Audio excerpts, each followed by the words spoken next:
Hi everyone, hi. I'm Steve, as you might have gathered, and I have the privilege to be one of the leaders in church. I really want to welcome you this morning, particularly if you're new to church.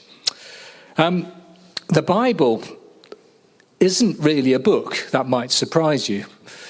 It's really a library, and it has a number of different kind of books in it. It's got law books, it's got history books, it's got wisdom literature of Psalms and Proverbs, and it's got prophetic books. It's also got Gospels and letters in the New Testament. And today we're beginning a series on the prophets, the minor prophets, and we're looking particularly at the book of Micah over 4 weeks. So I'd love it if you felt that you could read that book. That would be really great. And in the Old Testament, the prophetic books, particularly, we sometimes see things that are going on that we just recoil from, that leave us confused. We've had this wonderful series of Matthew's Gospel looking at Jesus, and in Jesus we see God fully. We see his love and his compassion for people who are broken and struggling, and we just love Jesus, don't we, for who he is and what he's like, and that stretches down in time, not to you and I in our brokenness. God's love reaches to the whosoever, doesn't it? And yet, sometimes the God of the Old Testament looks completely different to the God that is fully revealed in Jesus.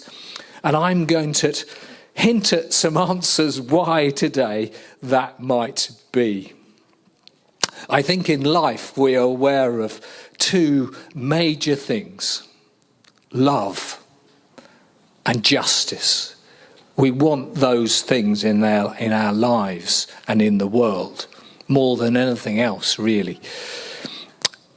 I remember so well as a primary school child playing football at lunchtimes, getting really into it. I was really competitive, hot and sweaty, coming into classrooms and saying, "It's not fair.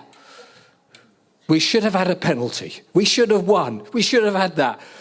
I'm not sure I was always right, but that's what I felt. I felt it just wasn't fair. And life is like that sometimes. You know, it's just not fair. We look around the world where, all these flags, I can't remember the statistics of how many places have got wars on, but it is huge. From memory, could be wrong, I think it's 20, 30, 50 places that have war in some way, and there's other places that there is rebellion. And we think of Gaza, we think of Ukraine, we think of Sudan. Injustice is huge, isn't it, in our world? And our hearts long for a sense of justice in the world, but we rarely see it. For example, if there is no God, then Putin may well get away with sin in his life. And that seems totally wrong, doesn't it? And therefore, I believe that there is a God of justice. And therefore, there is hope for justice in this world to some degree, and certainly in the next. God is going to wrap up history because he is a God of justice.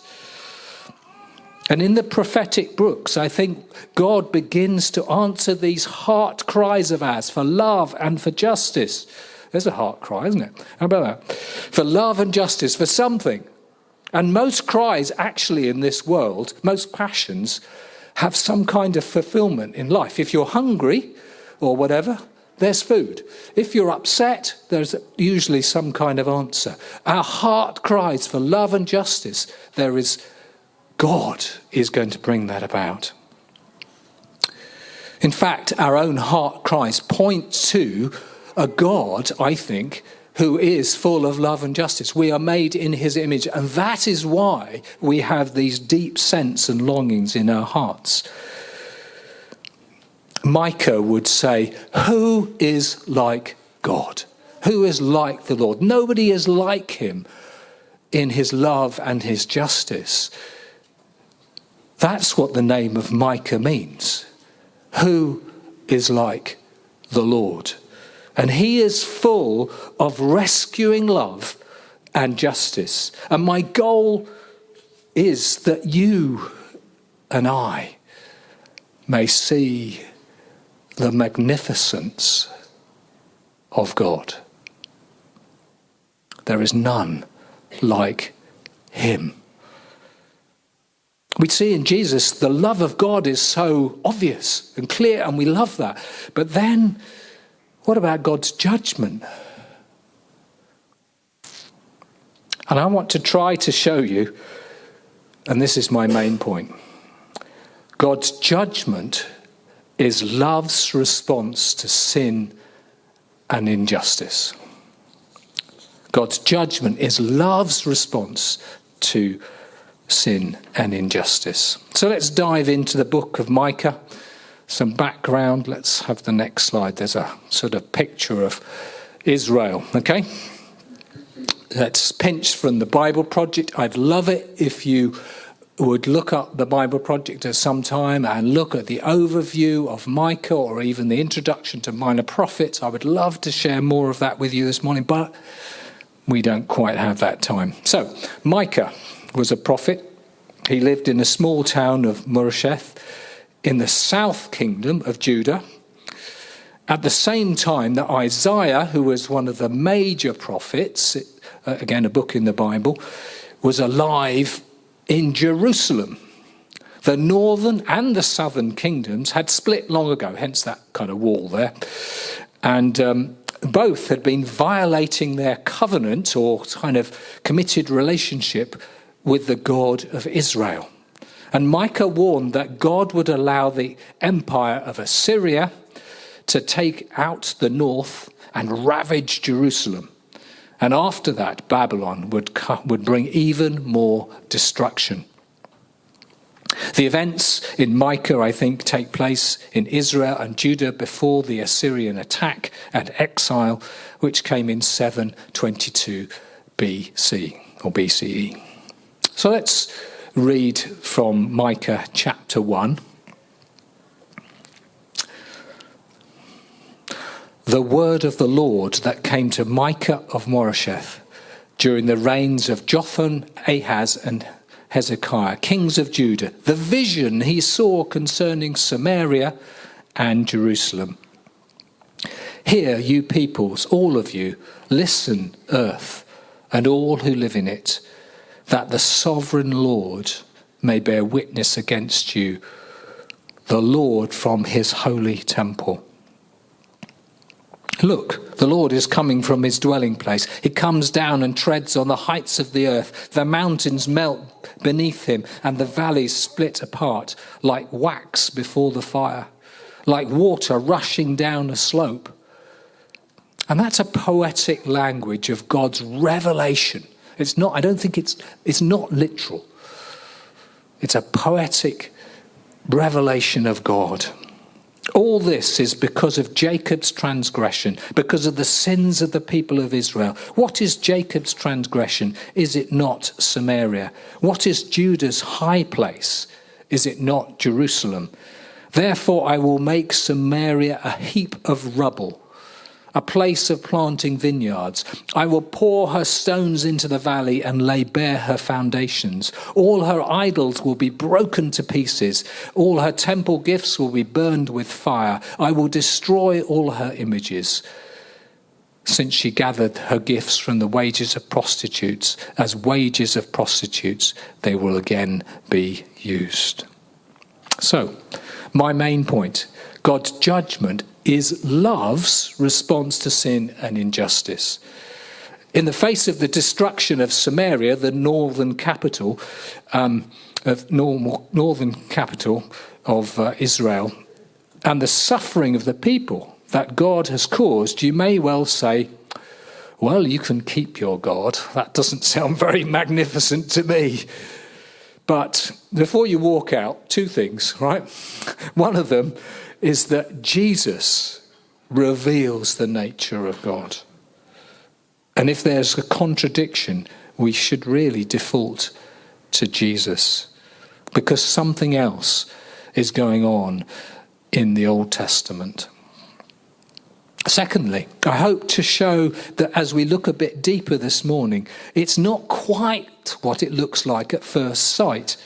And in order to do this, I have 3 points. The first is compassionate patience. The second is love's method. And third, God's goal is love. So, compassionate patience. God's judgment is love's response to sin. The opposite of love is not judgment. We often think it is, but it isn't.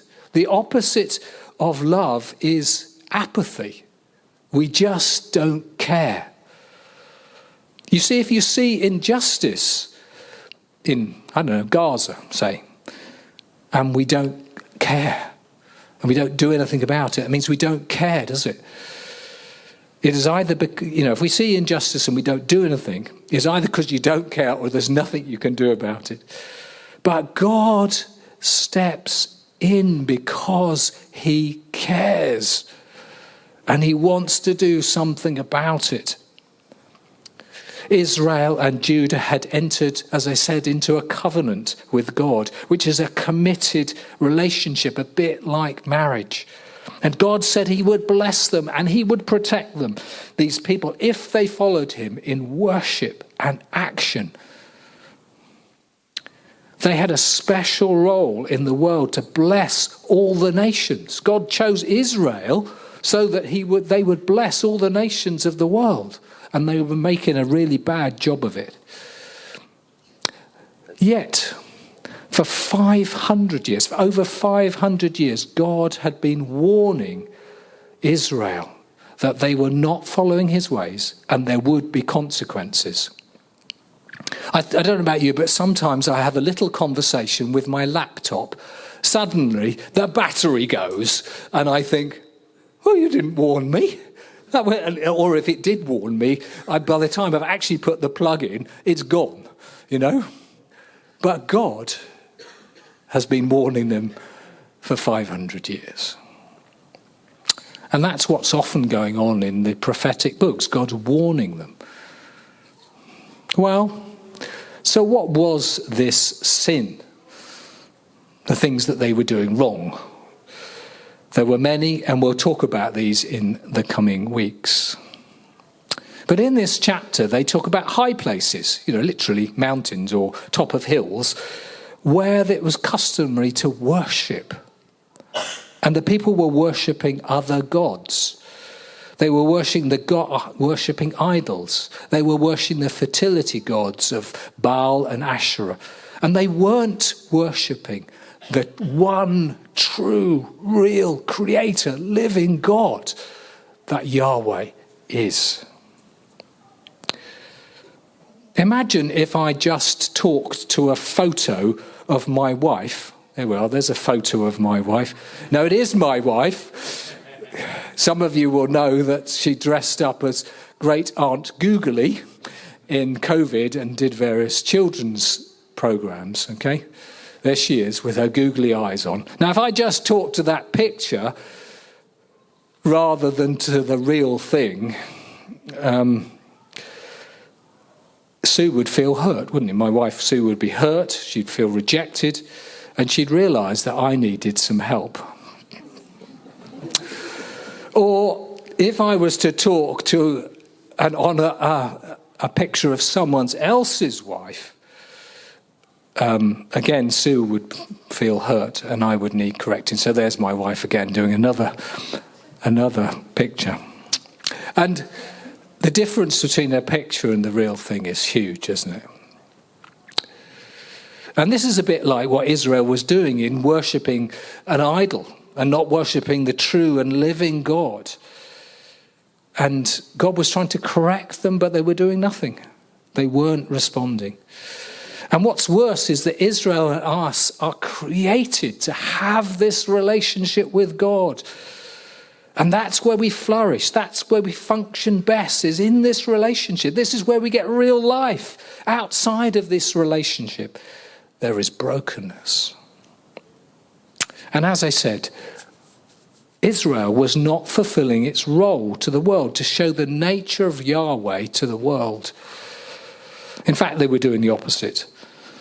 So after many warnings and time again, God had to do something about the waywardness of Israel. So he withdraws his protection and he allows the Assyrians to destroy Samaria. So that was compassionate patience. The second thing I want to talk about is love's method. We often think of the Old Testament being full of God stepping in and judging and doing terrible things. And judging perhaps just for judging's sake. It seems petty and mean. But I want to suggest that there are three aspects of love's method. Firstly, if you look closer to much of God's judging in the Old Testament, it's not God stepping into judgment, but our own actions bringing judgment on us. Sin has consequences in our lives, and that's what God was worried about. That was his compassion, was he could see our sin was destructive. And so he was trying to do things, but often sin brings consequences in our lives. Having multiple sexual relationships, for example, causes people to find it difficult to be able to form stable ones. Being proud causes people not to like us. Lying causes people not to trust us. Driving too fast is likely to cause accidents. Let me give you a biblical example. Psalm 7, verse 11 says, God is a righteous judge, a God who displays his wrath every day. That sounds like a worse picture of God that we perhaps recoil from. Yet, it goes on, verse 14. Whoever is pregnant with evil, in other words, they're thinking about evil, conceives trouble and gives birth to disillusionment. Whoever digs a hole and scoops it out falls into the pit they have made. The trouble they cause recoils on them. Their violence comes down on their own heads. So the first thought is that much that what we do bad comes back on us. The second thought about thinking about love's method is that we think of God stepping in to do things, but very often his method is that he's stepping away. At first sight, it looks like God is destroying Samaria. Verse 6, therefore I will make Samaria a heap of rubble. But actually, it's not God that does it. It's the Assyrians who are only too ready. They're power hungry. They're wanting to rule. And up until that moment, God has restrained them. But eventually he stops restraining them and lets them do what they want to do. Chapter 3, verse 4 says, I will hide my face from them because of the evil they have done. And literally the idea of face is presence. So God is hiding himself from them. He is withdrawing. Chapter 5, verse 3, therefore Israel will be abandoned. There is an abandonment of God in some senses from the people. Chapter 6, verse 13, therefore I will give you over to ruin. God is giving them over to this. It's not something that he is actually doing. In the New Testament, this is also the main way that we see God judge. For example, in Romans chapter 1, we see 3 times God says that because of your sin, I will let you do this.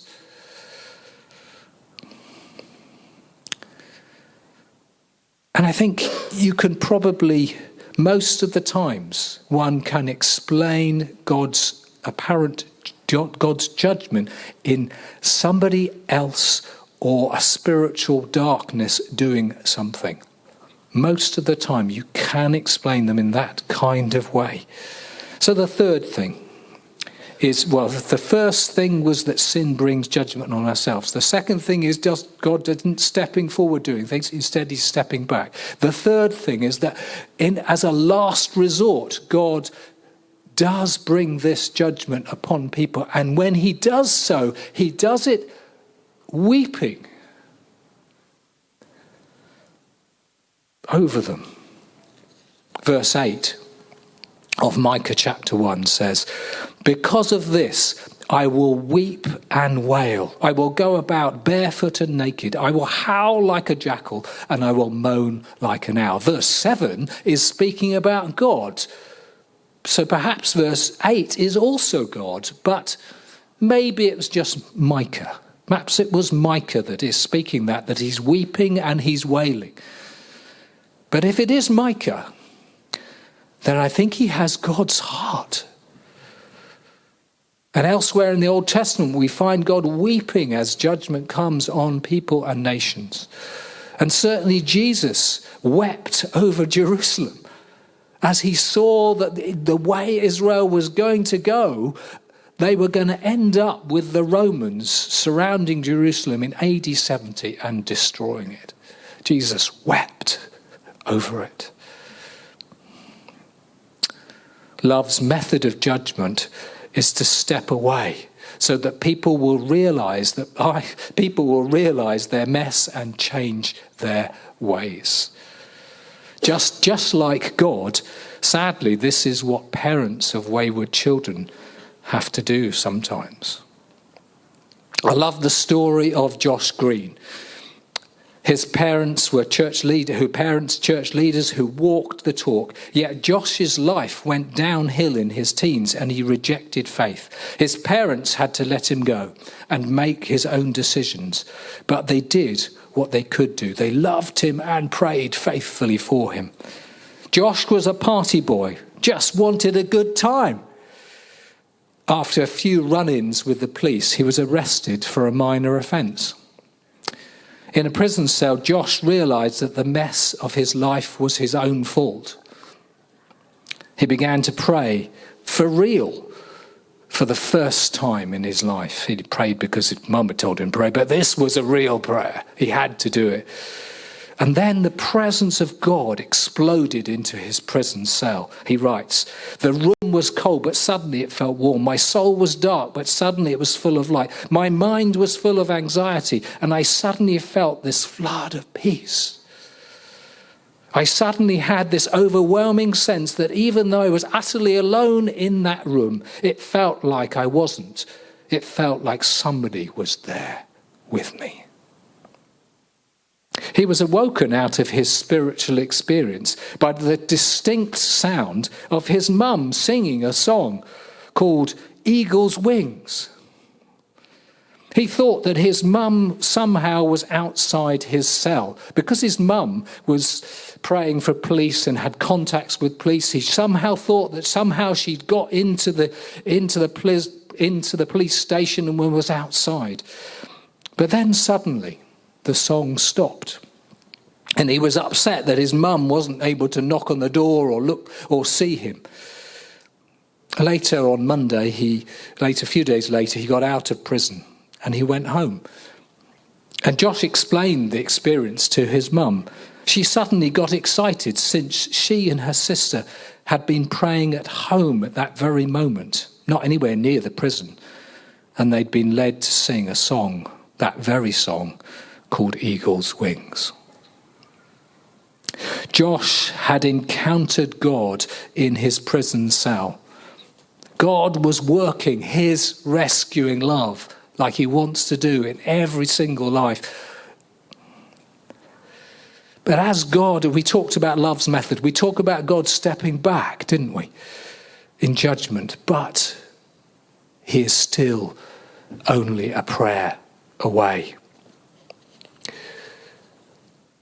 God's goal. So we mentioned compassionate patience. We thought about love's method And now we talk about loves.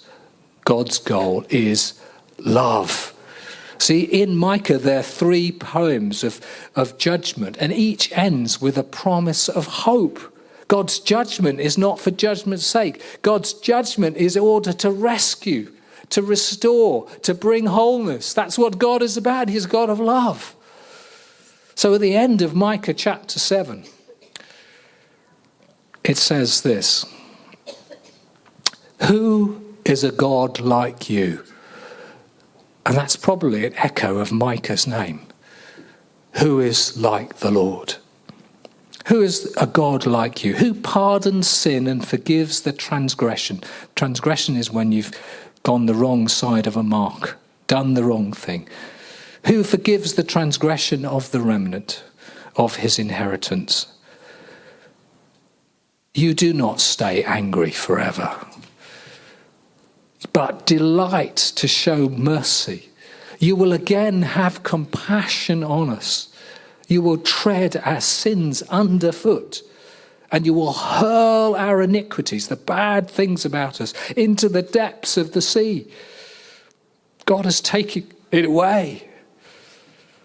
God is wanting us to know his unconditional love and forgiveness. He loves us so much he can't leave us in our own destructive sin.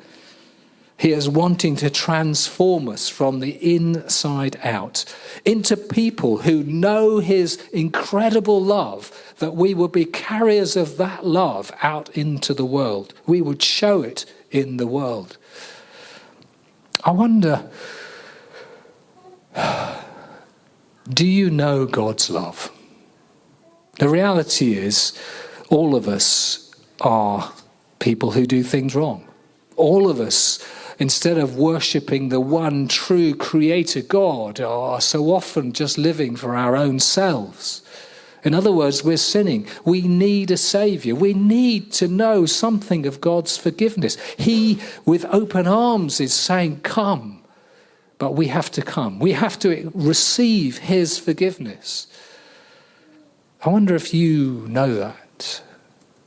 And as we come to him and say sorry, he comes into us in a fresh and living way to give us a life, an experience of his presence.